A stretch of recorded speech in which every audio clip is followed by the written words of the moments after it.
Good afternoon. We're in Geneva near the UN, the Square of Broken Chair, and this is the protest by women against gender-related violence.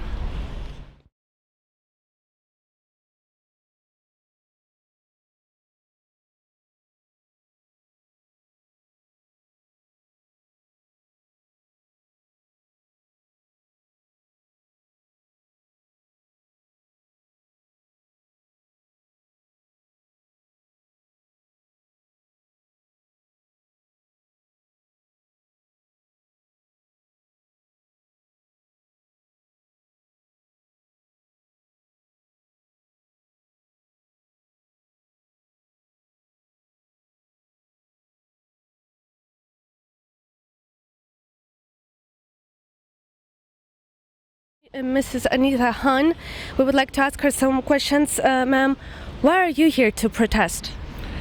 देखिए, हम यहाँ पे आज आगे दुनिया को याद कराने के लिए कि अभी भी पाकिस्तान में औरतें किस हालत में गुजारा करती हैं और किस हालत में रहती हैं और ऑन डेली बेसिस किस इश्यूज़ में वो फेस होती हैं। आप सब जानते हैं कि on regular basis the honour killings अब भी, डोमेस्टिक वायलेंस अब भी, जिसके हर शहर में और हर गांव में खबरों में भी बताए जाते हैं और इंटरनेशनल चैनल्स में भी बताए जाते हैं, लेकिन अभी भी कोई चेंज नहीं हुआ। आपको भी पता होगा कि लास्ट मीडिया स्कैंडल, ये कंडिल बलोच की ऑनर किलिंग जो हो गया, वो इसकी अपनी भाई के हाथ से हो गया था। Why do you think the situation is like this? आप ये देखिए कि हमारी सोसाइटी में प्रोग्रेस की जगह रिग्रेस हो जा रहा है ह्यूमन राइट्स की फील्ड में, और ये सब इसलिए कि ये जो रिलीजियस लीडर्स हैं और ये जो पाकिस्तान में क्लेरिक्स हैं, वो अब भी सोचते हैं कि सोसाइटी को मिडिवल एजेस में पहुंचना चाहिए, और जो भी इस फील्ड में प्रोग्रेस होता है, जैसे कि आपको शायद पता होगा कि पंजाब असेंबली में बिल पास हो गया था, वुमेन राइट्स बिल पास हो गया था, लेकिन वो फिर भी कैंसल्ड है। और कैंसल वो सिर्फ इस वजह से है कि इन लोगों को लगता है कि वो शरिया के खिलाफ है। और इस बिल में है क्या, सिर्फ ये है कि अगर औरत के खिलाफ जुल्म होता है इसी के घर में, इसी के शोहर की हाथ से, तो इसका हक बनता है लीगल मैरिजेस लेने के लिए। लेकिन आप ये देखिए, इसमें शरिया के खिलाफ हो क्या? ये तो एक बेसिक ह्यूमन राइट है कि अगर आपके खिलाफ कुछ हो रहा है, चाहे आपकी किसी भी हाथ से, तो आपका हक है कि आप पुलिस में कंप्लेन करें कि ये केस अदालत में पहुंचे। ये एक बेसिक इशू है, इसमें इतराज़ क्या हो सकता? Thank you very much. Sir, can you tell us please, why are you here today on this protest? Well, I didn't even know that this was taking place, but these were Pakistani women who were trying to show the oppressive life they have to live in the country. For me, the burqa or the niqab is the worst form of oppression of any human being.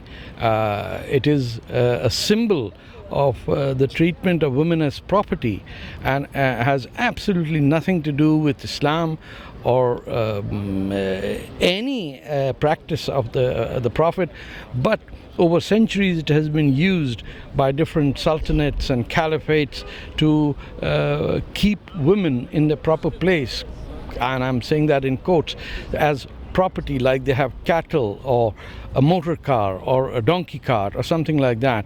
And men in Pakistan particularly, have, even the educated class, have assumed that a woman's life is subservient to theirs. And these women who stood here symbolized that oppression. Their silence gave the full story that they have no voice. Even the feminists in Pakistan who speak about it, they have no answer to the fact that about 5,000 women every year are killed by their fathers or their brothers or their husbands or their brothers-in-law simply on the basis that where the men of Pakistan are free to engage in extramarital sex with whoever they want, the mere suspicion that a woman has fallen in love with another man, if it's an 18 or 20-year-old, that itself is considered a crime, and for that crime women are being killed.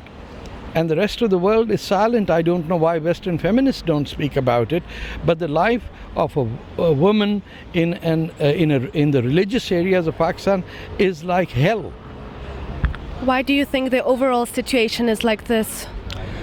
Because most of the Western world has tolerated Pakistan. Pakistan is like a pariah state.